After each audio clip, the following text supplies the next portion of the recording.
Alright guys, I am reviving this channel with the first reaction on this channel, guys. TFT Dev Drop, Magic and Mayhem. Everyone in my Twitch chat wanted me to react to this little 16-minute showcase of Riot Games, of the new set, Set 12. I already watched it while watching the World Championship. They played it at the very end. It is very exciting, but I will re-react. Let's get into it, guys. It's gonna be very fun. It's really cool. They have nice little visuals as well. Yeah. Mortimer Doggington. Magic Mayhem. Alright. Let's see how it goes, guys. I'm the yap master. I will yap. I will not stop yapping. I will giga yap, man. Alright. Yummy. I'm hungry now. Alright. Okay, watch out, man. Watch out. Oh, he exploded, guys. Oh my god. Oh my. That was crazy, guys. Oh no, he's frozen. Oh no. Hey, stop. Hey tacticians. Hey man. I'm the set lead for Magic and Mayhem. Whimsical and hectic twist on the world of Magic. You can already see my favorite champion is here right now. And our champions Try to guess it, Twitch chat. Who's my favorite champion? Now they're ready to test their magical might on the battlefield. So I hope you are too. It's very easy, guys. Come on. In Magic and Mayhem, Warwick, Tristana, whatever form of magic tickles your fancy. We've got fire. Guys, come on, it's freaking Smolder. He's flying around. He's by far the coolest one. The frick do you mean? Tristana, bro. Now they're ready to test their I didn't even notice there's a Tristana, man. There's a freaking green dragon dancing like he's just flying around. Magical might on the battlefield. Look at him. I hope you are too. The frick is this Twitch chat doing? You're throwing. In Magic and Mayhem, specialize in whatever form of magic tickles your fancy. We've got fire magic, ice magic, witch. Look, he's mewing, guys. Look at him, he's mewing. Holy frick. Holy guys, magic, it's crazy, man. Nah, I would. I don't give a frick, man. There's also Mayhem. So let's get chaotic. Nah, I would, guys. I don't give a frick. First things first. So I wanna interject here real quick. The traits are very cool, guys. I think this set will be one of the best ever. Now I know this is very early. Seems a little bit optimistic, right? But remember, guys, usually the traits lately, especially in the last set, were a little bit boring, like Duelist. Copy-paste attack speed trait. Arcanist, copy-paste AP trait. We've had these traits 50 billion times, right? Just copy-paste. These traits are all very unique, so that's gonna feel very fun. If you think back to set 7.5, the Lagoon trait, that was very unique, right? Was super fun, very memorable. You're never gonna remember the Arcanist trait. Or you will, because it's in every set, but you know, I mean. Bees. Honeymancy champions summon tiny, untargetable versions of themselves, swarming their enemies with sheer numbers. The Honeyman. So this trait, it seems like it's going to be very unique, but it's actually less unique than some of the others, because the freaking bees are basically Laser Core from set 8. Still very cool. Laser Core was one of the coolest traits ever. Still very cool. But I'm just saying. May make for a go-to reroll comp, but with the charm stacking King Beegar as your carry, you'll be a total buzzkill for your lob bees in the late game too. You heard me right. Charm stacking. He cracks me up, guys. Which will make a lot more sense later, I promise. If you've got a sweet tooth, we've got the perfect trait for you. Sugar crafters build a cake filled with power and treats by collecting sugar for each item component your team has. Very cool, right? You can stack it up. Reminds me of Lagoon. Each layer you bake will power up sugar crafters with saccharine stats. When the cake is finished, more rewards are sure to come. Also, I love Rumble. I love that he's in the game, you know? I feel like he's very rarely in TFT. With late game scaling, all you need is fructose and glucose. And Gwen as well. Your opponent is toast. Piece of cake. Eldritch is one of my favorites. A lot of people on the team say it freaks them out, but I don't really get why. That's probably going to be my favorite. Anyway, This trait summons cuddly friends. And if you hit 9 Eldritch, the biggest, cuddliest friend of all comes to scout your board. Briar will make her TFT debut.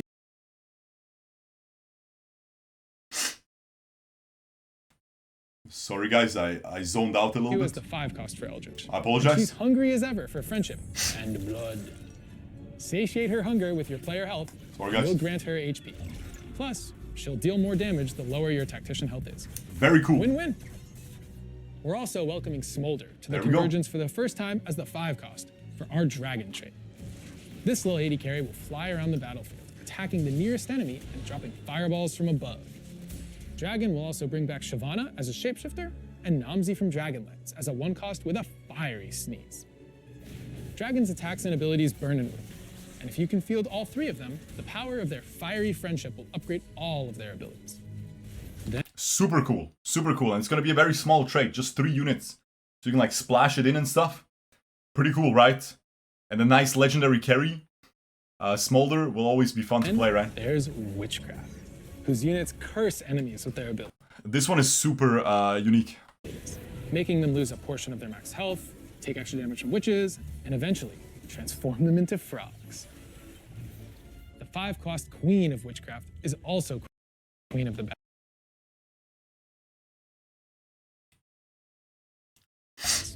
Morgana sends out bats that seek nearby enemies, dealing extra damage if those enemies are low health.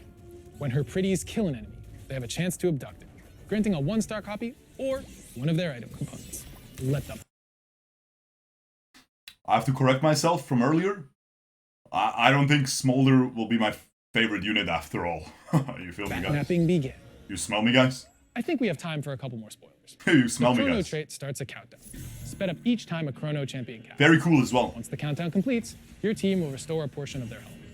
But at later breakpoints, the trait has the power to stop time for non-Chrono units, or even Chrono break all your units back to max health.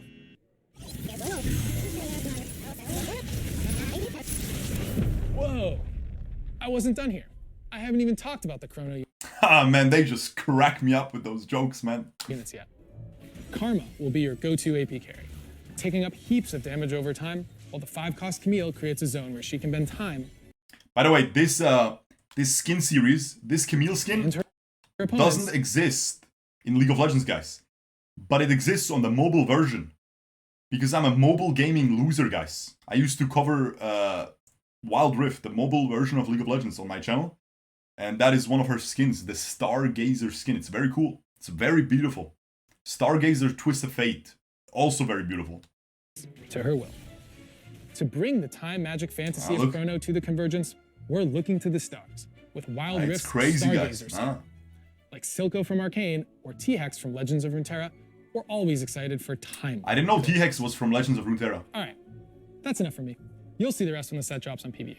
But like I mentioned earlier, we still need to talk about charms. Matt, Alicia, that is very give cool. Our friends the scoop.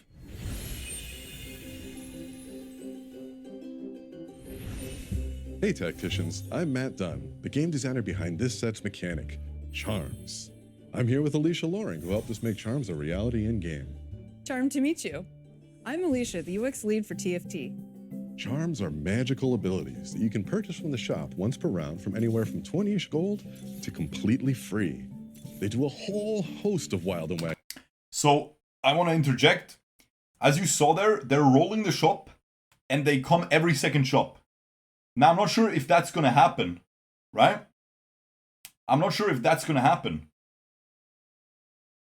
Or if it was just RNG, but I assume they're trying to showcase or like sneak peek the mechanic, because I'm pretty sure they didn't say anything further around the mechanic. There was a little leak, like they accidentally leaked some of the infos to the set. They released the article too early on their official website, and I managed to read it. I'm not gonna say anything about it though, because like I'm gonna respect their wishes to release it tomorrow, whatever. But I just know that they didn't even talk about these charms at all. This is the first time you see them at all, right? Even if you saw the leak.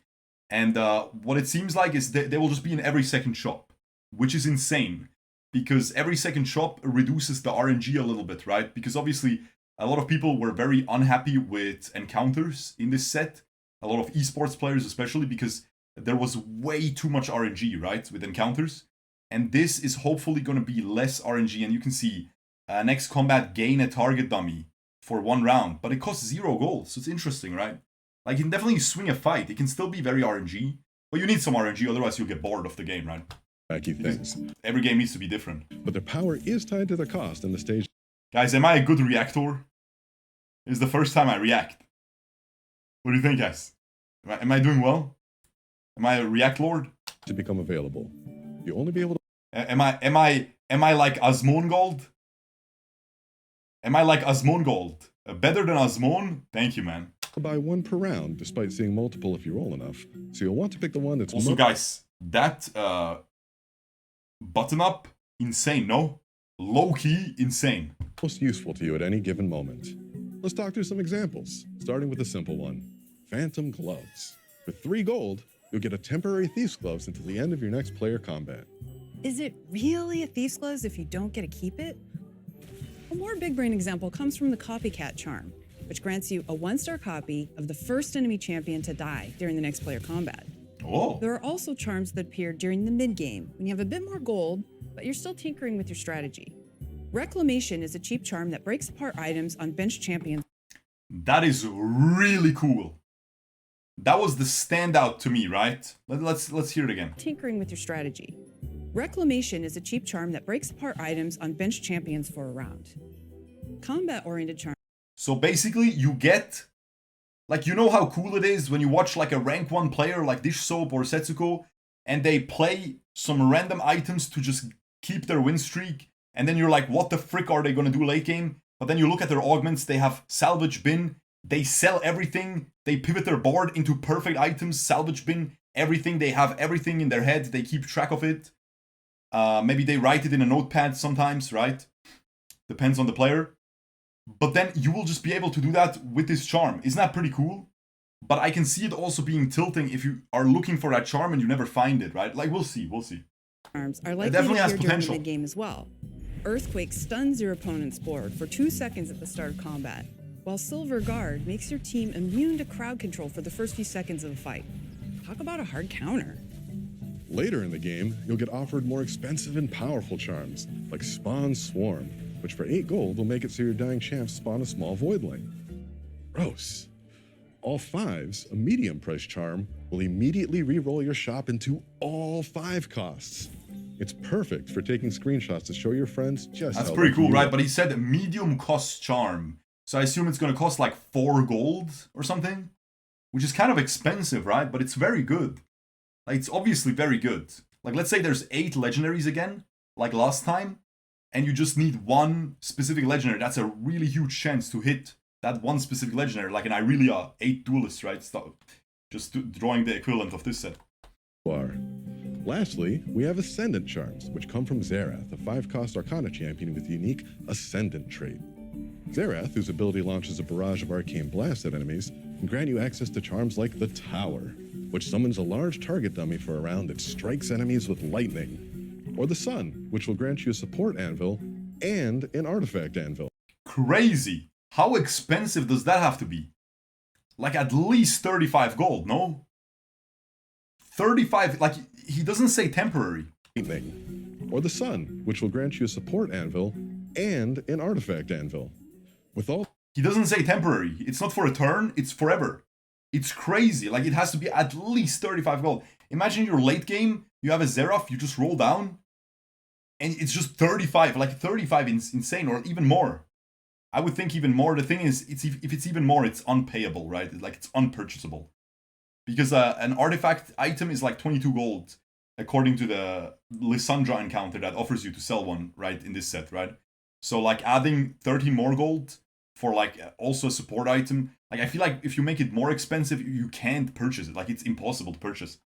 all these exciting late game charms, we expect to see some crazy final 2 or 3 player fights, as players desperately charm roll to eke out just 1 placement better. When the team came Yeah, it's really cool. Exactly what he's saying. That's exactly what's going to happen. Like, late game, you will be in a, like, 3-player situation, and you just roll your remaining gold, you know? You might not even go level 9, you just roll your gold, or not even go level 10. You just roll your gold to just hopefully hit, like, a big charm. Probably what's going to be a tech is to keep a Xerath on your bench, so you can, while you're rolling, put the Xerath in, roll down, buy his charm, put him out again if you don't need him for your comp. If that works, right? Like, we'll see. Something I want to say, though, when you have the charm in every second shop, again, I'm not sure if that's confirmed, but it just seemed like it, right, in the video so far. This will severely make it harder to find your reroll units, guys. You feel me? Your reroll units, like if you're rerolling, you basically only have 9 shop slots in 2 shops, right? So that is isn't an extra slot in the shop. No, it's not. Can you have multiple charms? You most certainly can have multiple charms, but you can only purchase 1 charm per round. That's what they said already. You can only purchase 1 charm per before each fight, in each planning phase. So basically, maybe you find a good charm, but you're like, frick, it's not enough to win. I need to win the next fight. So you can gamble to find an even better charm. But also, there's Veigar.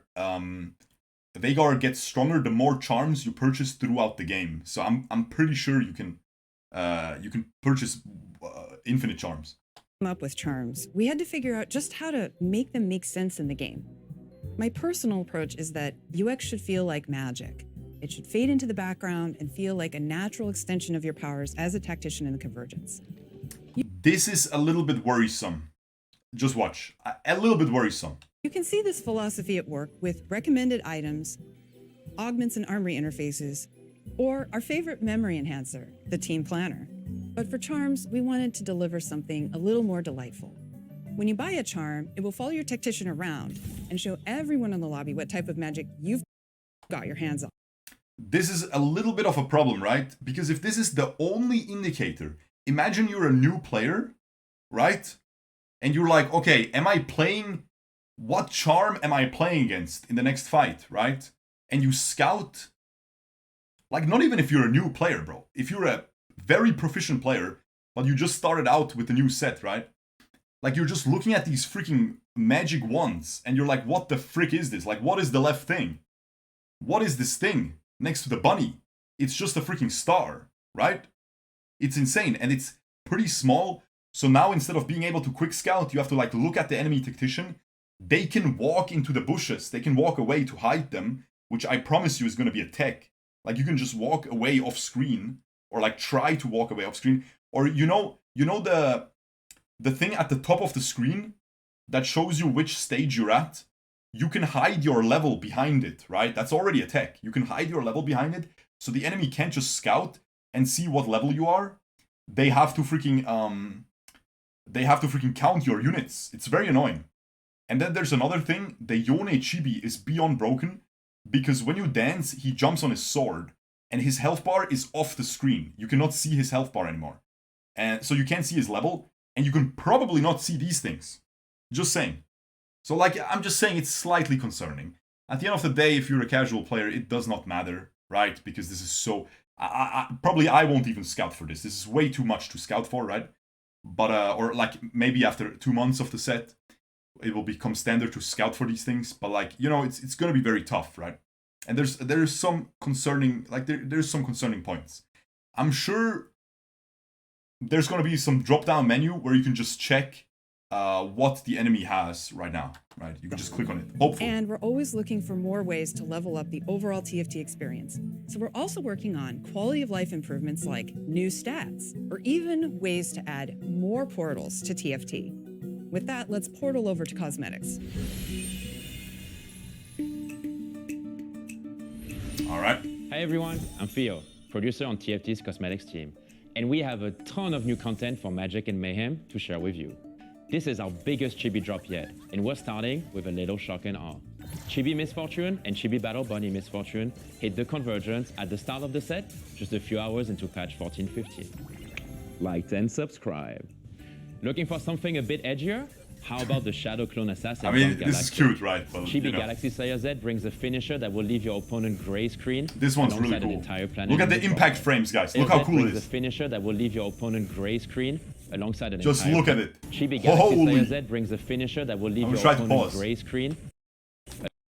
It's kind of cool, no? Alongside an entire planet in the process. But I mean, you know. Then, In the spirit of buttery, flaky goodness, Prestige Chibi Cafe Cuties Gwen will make her debut.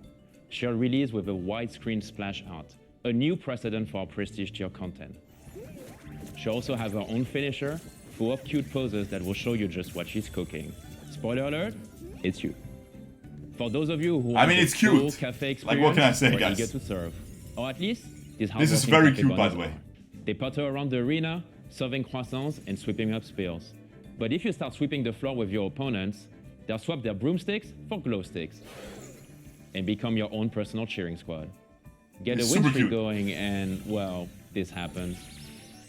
Lastly, a collaboration with an NA content creator who you probably know from his bootcamp. If you need another hint, check out this boom. The Bootcamp Boom will be available for all BoxBox Bootcamp and community participants for free. That's kinda cool during that the BoxBox bootcamp, gets its own and will thing, be right? later added to the rotational shop for everyone to get in on the Someone says not like us.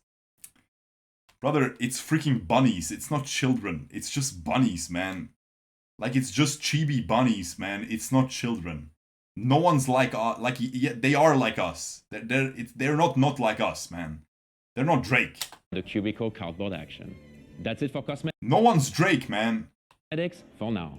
There'll be a few more Not like new us, bro. tacticians, Okay. and of course, a new pass. All right, You'll have to Twisha. wait till later to check those out. For now, let's see what the rest of the team is cooking up.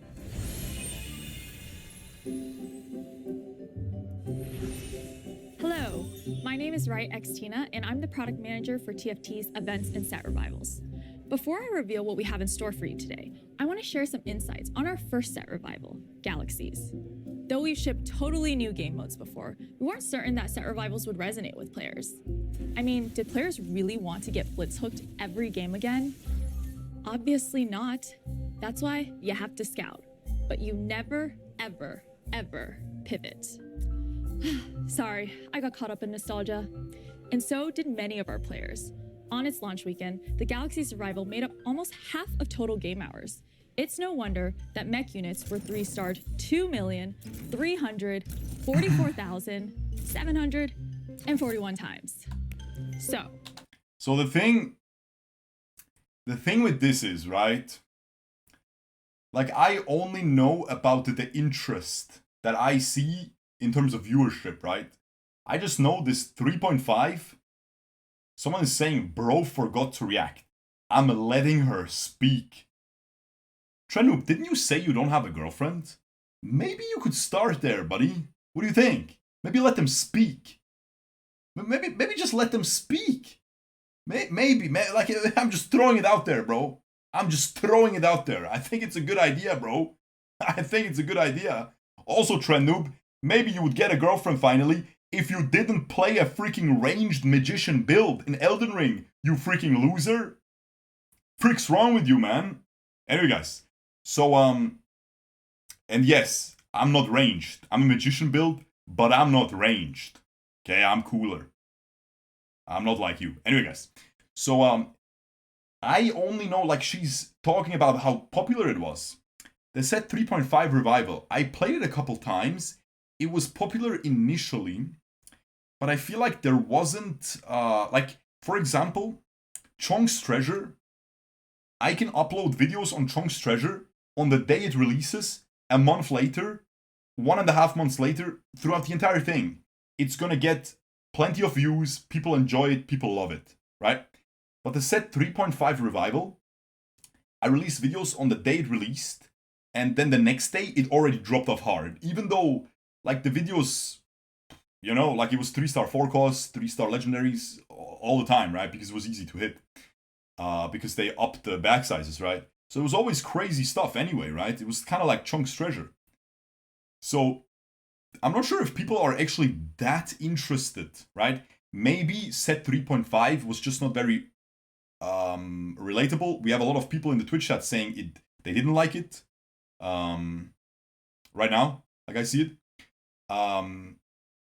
Like, someone is saying they needed a fun set. 3.5 was a bad set emo. Yeah, I don't know. Like, I didn't play during set 3.5, so I wasn't really hyped for that. Same with the, I'm gonna spoil you. She's gonna talk about the next set revival. It's gonna be set 5.5. And like, I feel like, again, for me, I didn't play back then.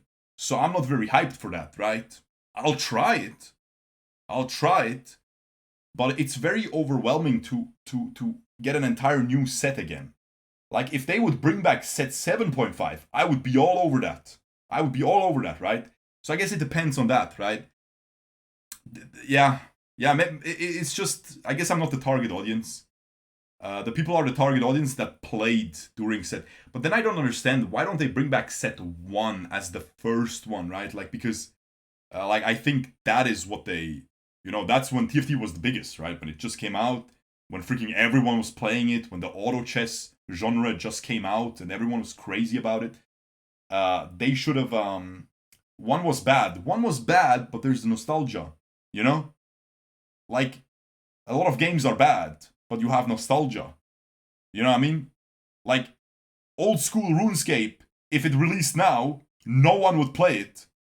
But people have nostalgia. So they like it, they play it. But if you never played old school RuneScape, you will not enjoy it right now.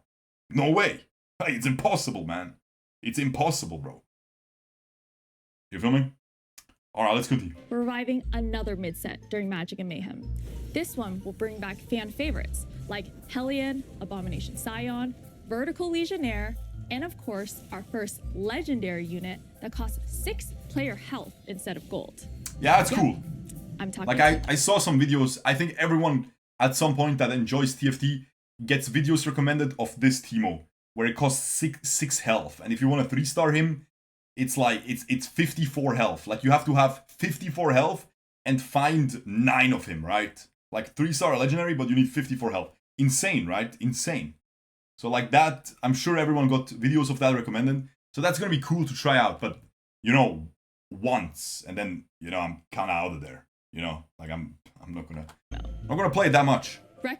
I just hope this is not taking up a slot of Chunk's Treasure or Pengu's Party, because I feel like these two modes are so freaking good. They never get boring.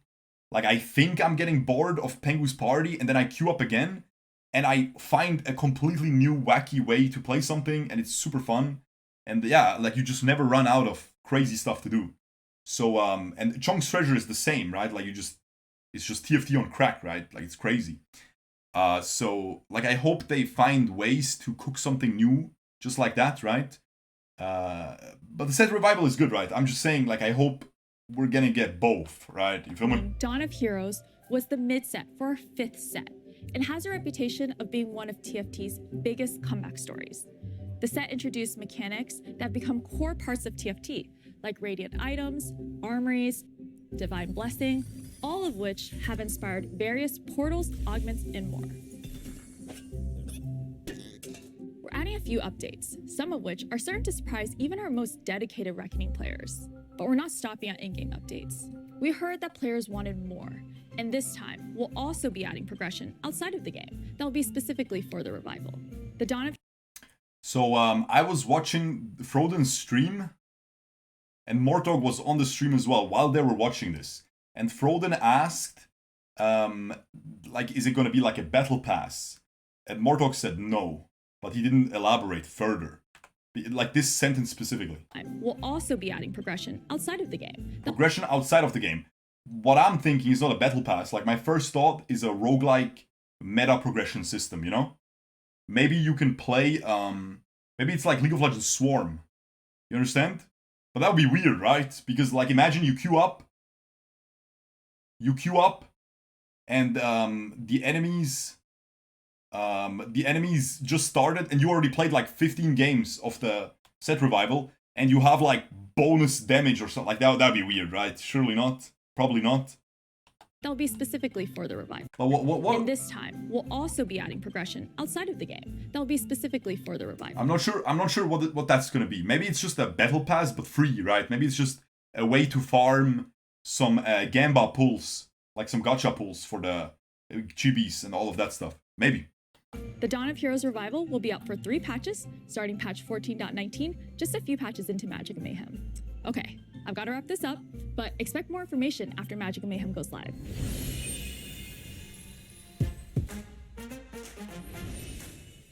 Hey everyone, Sherman here with an esports update before we do our last Magic and Mayhem spoiler. We've just finished our first set with our new competitive model. We're filming this in early May, well ahead of... I mean, should we even react to this, guys? We don't really care. Like, I care about esports, right? But we don't really care about... Like, no one's going there, right? To see the Western TFT like, none of you are going there. I'm not going there. This year, like, I'm a freaking noob, guys. That the next TFT I'm gonna lose first round if I go there. December 13th through the 15th. You smell me, guys? Similar to how last year's Open was played on the second patch of Remix Rumble, the Macau Open will be played on our next set when it's still fresh. But don't wait to start prepping. Your ranking for Magic and Mayhem will determine your registration order for the Open. We're doing our snapshot you feel me, guys? September 2nd, with ticket sales releasing later that week in a bracketed order based upon your rank. Brother man paused IRL. Participants from Runeterra Reforged through Inkborn Fables will get first dibs. Challenger players will get access a day later, Grandmaster and Masters players the following day, and the remaining competitor tickets plus general admission tickets will be released the day. I mean, if you're interested in this, you already know this stuff, right? Like, there's no way. Like, if you're interested in this, you already know how it was last year. You need to play this next set to qualify, and then it's in the set 13 is the tournament, right? Wow, that was a lot of info, but don't worry. If you need this in writing too, we just published an article with more info. Maybe watch video again for the other people. Super Meat Boy emoji, thumbs up, and the question mark. Yeah, for sure. Lol, use.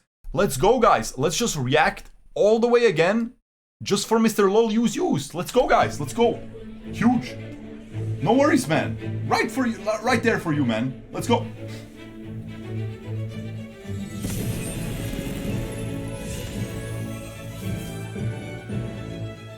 Magic and Mayhem, guys.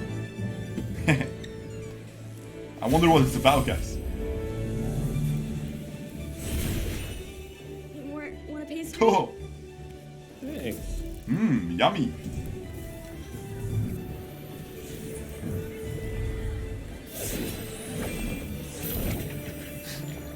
Yo, watch out. Hey, watch out, man. Holy frick, he exploded. Holy guys, he just exploded. That's crazy. Hey, he's frozen. Oh no, he's frozen. Hey tacticians. Hey man. Sam here. Shut the frick up, man. Alright, I'm not reacting again for you, man. I'm not freaking reacting again for you, man. What the frick did you expect? Oh wait, he said, I'm so sorry, guys. The entire Twitch chat is bullying him now. Oh. Well, I'm sorry, man. I didn't mean to be mean, man. But you know, like, you can just watch the VOD. Sorry, man. You made him cry. Sorry, man. Anyway, guys, the rest was just esports. Look. Esports. Just think about how much easier it could be to get your friends into TFT. This guy says they're gonna add noob stuff, you know, like noob help, which is really good, beginner help, because this game is freaking impossible to play. For a beginner, you need to know everything. You need to read every trait. You need to read every champion. It's not like League of Legends where you just pick Morgana, you read 4 spells and a passive, and you just buy the recommended items and you're like, frick it. I don't know what these enemies do, but who cares? I can throw the Dark Binding, I can throw my pool of poison garbage, and you know, I can pop my ult and I'm good, right? So in this game, like, it's really difficult. So it's good that they're adding that, but he doesn't elaborate what they're adding. He can't share yet. And then it's just over. And then we have, yeah. Out of the bag. Thanks to our friends on Legends of Runeterra, we're bringing Yumi's owner to TFT. That's the only last Nora, information. Everyone's favorite portal-popping Yordle. It's very cute. Getting the convergence as a 5-cost in our portal trait. The trait... This is why I was saying all the traits will be unique, right? Again, I read a lot of the traits on that leak. They're very unique. Look how unique this one is. Is the perfect match for Nora. The only thing she loves more than tea, cats, and magic is when all of those things fall out of a portal at random. The trait shields portal units and then ejects random stuff throughout combat. We're talking about things like Ziggs bombs that deal magic damage, Horo snacks that heal your allies, maybe even a wild Krug. We can't have freaking Nora Krug. without her feline companion. Nora's legendary Explorer trait brings Yumi along for the ride.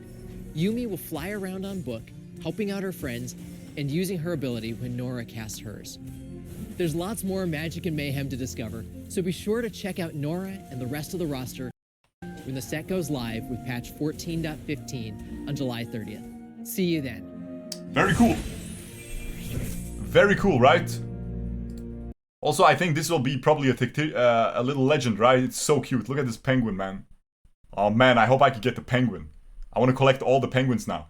Guys, let me know what you thought about my React Lord reaction. If you want me to react to more stuff on this channel, I will not be a drama YouTuber. I will not react to drama because I do not give a frick. But I can react to game trailers. I can react to game trailers. And I can react to game trailers. Subscribe.